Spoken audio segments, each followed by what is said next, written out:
Hello friends, ఇవాళ మన super tasty recipe వచ్చేసేయండి. బ్రేక్ఫాస్ట్ డిన్నర్కి ఎక్సలెంట్గా ఉంటుంది. మన హోటల్ స్టైల్ రవా దోశ చాలా అంటే చాలా ఎమ్మీగా ఉంటుంది. మరి నేను చెప్పే కొలతల్లో చేశారనుకోండి, ఎక్సలెంట్గా మీకు హోటల్ స్టైల్లోనే వస్తుందన్నమాట. మరి ఎలా చేయాలని ఇప్పుడు చూసేద్దామా ఫ్రెండ్స్. ఫస్ట్ ఒక బౌల్ పెట్టేసుకుందామండి. దాంట్లో ఒక 1 కప్ ఆఫ్ సూజీ రవ్వ, అదే అండి మనం ఉప్మా చేసుకునే రవ్వ 1 కప్ అండి. కొలతలే చాలా ఇంపార్టెంట్ అన్నమాట. ఇప్పుడు ఇదే మెజరింగ్ కప్లో 3/4 అంటే 1/4 భాగం వరకు మనము బియ్యం పిండిని తీసుకుందాం. 3/4 ఆఫ్ బియ్యం పిండి తీసుకున్నాను. అలాగే ఇదే కప్పులో ఇప్పుడు మనము 3/4 ఆఫ్ మైదాని తీసుకుందాం. అంటే 1/4 కప్పే తీసుకోవాలి. రవ దోశకి వచ్చి మనకు ఈ కొలతలే చాలా ఇంపార్టెంట్ అన్నమాట. 3/4 ఆఫ్ మైదా వేసుకుంటున్నాను. ఇప్పుడు కావాల్సిన ఇంగ్రీడియంట్స్ అన్నీ దీంట్లోకి కలిపేసుకుందాం. ఒక 1 టేబుల్ స్పూన్ ఆఫ్ మిరియాలు, ఒక 1 టేబుల్ స్పూన్ ఆఫ్ జీలకర్ర వేసుకోవాలి. దీంట్లో బాగా ఫైన్గా చాప్ చేసుకున్న అల్లం ముక్కలు, జింజర్, బాగా ఫైన్గా చాప్ చేసుకున్న చిల్లీస్ అండి, అదే పచ్చిమిర్చి, కరివేపాకు బాగా ఫైన్గా చాప్ చేసుకున్నది. ప్లస్ మనకి కావాలంటే మీరు క్యాష్యూస్, నేను ఇక్కడ ఒక పిడికెడు దీనికి రుచికి సరిపడా సాల్ట్ అనేది దీనికి యాడ్ చేసేసుకొని పెట్టేసుకుంటే మనకి పర్ఫెక్ట్గా వస్తుందన్నమాట. నేను చెప్పిన కొలతల్లో చేశారనుకోండి, ఎక్సలెంట్గా మనకు హోటల్స్లో ఎలా ఉంటుందో రవా దోశ అలాగే వస్తుందన్నమాట. ఇప్పుడు అదే సేమ్ మెజరింగ్ కప్లో ఏం చేసుకుందాము, 4 కప్స్ ఆఫ్ వాటర్ని యాడ్ చేసుకుందాం. చూడండి, 1 వేసేసాను. అలాగే 4 కప్పులు 4 కప్స్ ఆఫ్ వాటర్ ఇప్పుడు వేసేసుకుని దీన్ని ఒక విస్క్ పెట్టి బాగా ఏం చేద్దాము. చూడండి, 4 కప్పుల వాటర్ పట్టింది మనకిప్పుడు. ఒక విస్క్ తీసుకొని లంప్స్ అనేది లేకుండా, ఉంటలు అనేది లేకుండా దీన్ని నీట్గా కలిపేసి పెట్టేసుకుందాం. ఇప్పుడు దీంట్లోకి ఒక 1 టేబుల్ స్పూన్ ఆఫ్ షుగర్ని కూడా యాడ్ చేసుకుందాం. యాడ్ చేసుకుని బాగా బీట్ చేసి పెట్టుకోండి. షుగర్ ఎందుకు వేస్తున్నామంటే మనకి టెక్స్చర్ అనేది బ్రౌనిష్ టెక్స్చర్ సూపర్గా రావాలి అనే దానికి. అంటే ఇప్పుడు దీన్ని ఏం చేద్దాము, ఈ మిక్చర్ని నీట్గా ఒక 1/2 అవర్ వరకు దీన్ని టచ్ చేయకుండా ఇంకా పెట్టేసుకుందాం. చూడండి, ఇక్కడ 1/2 అవర్ అయిపోయింది. ఇప్పుడు ఏం చేద్దాము, 4 కప్స్ ఆఫ్ వాటర్ అనేది ఇంతకుముందు యాడ్ చేసుకున్నాము. ఇలా కాస్త గట్టిగా అయిపోయి ఉంటుంది. మనకు రవా దోశకు వచ్చి కన్సిస్టెన్సీ ఎలా ఉండాలి అంటే ఫ్లోయింగ్ కన్సిస్టెన్సీ ఉండాలి, అంటే బాగా జారుగా ఉండాలి.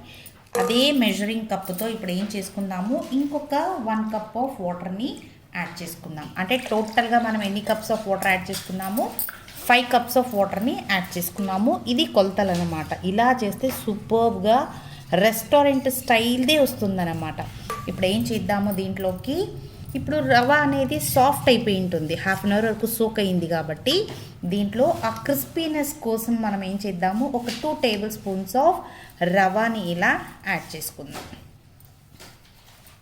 చూడండి, ఓన్లీ ఒక 2 టేబుల్ స్పూన్స్ ఒక్కటే వేసాను నేను. ఇప్పుడు కన్సిస్టెన్సీ పర్ఫెక్ట్గా ఉంది. ఇంకా మనము దీన్ని రవా దోశ ఎలా చేయాలి ఇప్పుడు చూసేసుకుందాం. ఇక్కడ చూడండి, నేను ఒక తవా పెట్టి రెడీ చేసేసుకున్నాను. ఫ్లేమ్ వచ్చి మీడియం ఫ్లేమ్లోనే పెట్టుకుందాము. ఇప్పుడు కాస్త ఆయిల్ ఇలా స్ప్రెడ్ చేసేసుకుందాం దీని మీదకి.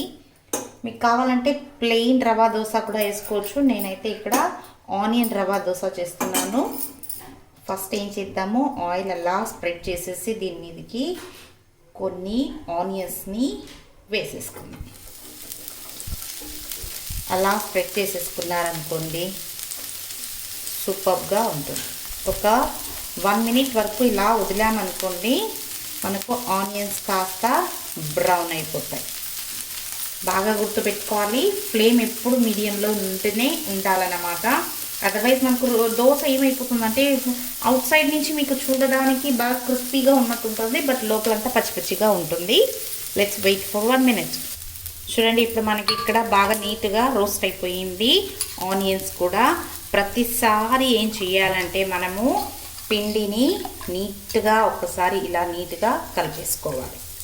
మీకు గ్లాస్ అలవాటు ఉంటే గ్లాస్ తీసుకోండి, అదర్వైజ్ లేకుంటే మీరు గరిటెతో కూడా పోసేసుకోవచ్చు. నేనైతే ఇప్పుడు గ్లాస్తో పోస్తున్నాను. జస్ట్ బాగా తిప్పేసి ప్రతి దోశకి ఇలాగే చేసుకోవాలి. మనం మిక్చర్ని బాగా మిక్స్ చేసేసారనుకోండి, ఇంకా అవుట్ సైడ్ నుంచి వేసుకుంటూ రావాలి, బయట నుంచి వేసుకుంటూ రండి. అక్కడక్కడ హోల్స్ ఉండాలి, అప్పుడే మన రవ్వ దోశ సూపర్గా ఉంటుంది.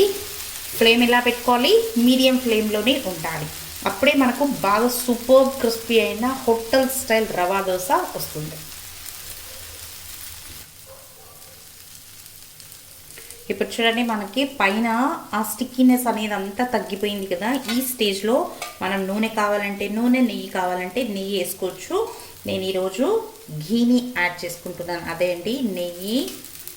మనకి రవా దోశకి కాస్త నూనె ఎక్కువగానే పడుతుందన్నమాట. అప్పుడే ఆ క్రిస్పీనెస్, ఆ టేస్ట్, ఫ్లేవర్ యమ్మీగా ఉంటుందన్నమాట మనకు. ఈరోజు నేను ఇక్కడ ఘీని యాడ్ చేస్తున్నాను. బాగా ఒక 1.5 to 2 tablespoons ఆఫ్ నెయ్యి వేసారనుకోండి, ఆ అరోమా అయితే ఎక్సలెంట్గా ఉంది నాకు ఇక్కడ. చూడండి, అలా స్ప్రెడ్ అవుతూ ఆ హోల్స్, ఆ టెక్స్చర్ సూపర్బ్ అంటే చాలా సూపర్గా వస్తుంది.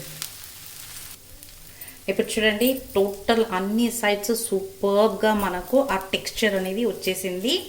ఇప్పుడు హోటల్ స్టైల్లోనే దీన్ని తీయాలంటే కాస్త ఇలా అని ఒక్క ఫోల్డ్ వేసేయండి. వేసేసి కాస్త వీన్ని ఇలా తిప్పుకుని మధ్యలో ఒక కట్ వేయండి. వేసి ఇలా ఫోల్డ్ చేశారనుకోండి, మన hotel style rava dosa ready అయిపోయింది. చూడండి ఎంత క్రిస్పీగా, ఎంత కలర్ఫుల్గా వచ్చిందో మన రవా దోశ. సూపర్బ్ అంటే సూపర్బ్. ఇప్పుడు ఇంకొకటి వేసి చూద్దాం.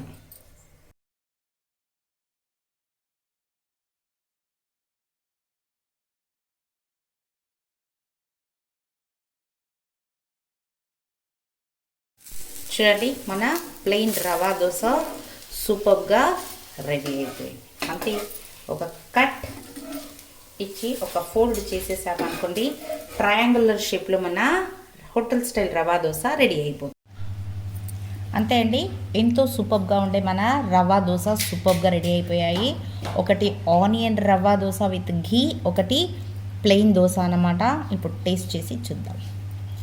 చాలా అంటే చాలా కమ్మగా ఉంటుందన్నమాట. అదే క్రిస్పీనెస్ బయట, లోపల సాఫ్ట్గా హోటల్ స్టైల్లోనే వస్తుంది. మరి మీరు కూడా దీన్ని తప్పకుండా ట్రై చేసి చూడండి. మీకు ఎలా వచ్చిందని నాకు కమెంట్లో తెలపండి. నా ఛానల్ని తప్పకుండా సబ్స్క్రైబ్ చేసుకోండి. This is learn easy with Geetha. Thank you for watching.